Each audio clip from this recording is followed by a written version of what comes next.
So this is my lesson 7 homework with the switch on or switch off as a toggle switch rather than a contact switch. Here's the code, and I'm going to run it in Thonny here.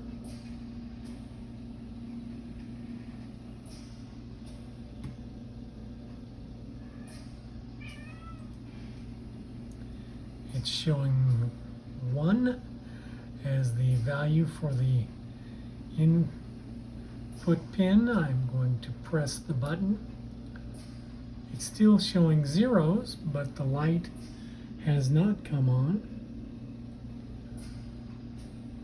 I will release the toggle button and the light is on.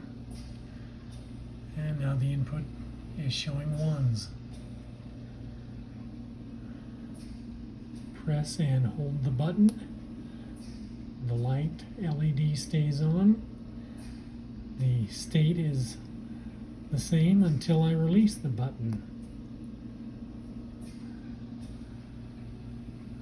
Zeros.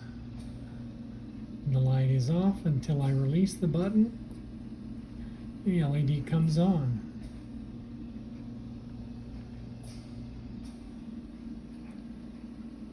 Momentary touch, it's off. Momentary touch, it's on. Press and hold, it stays on until release. Touch and hold, and it doesn't come on until release. Be happy to answer any questions. Have a great day.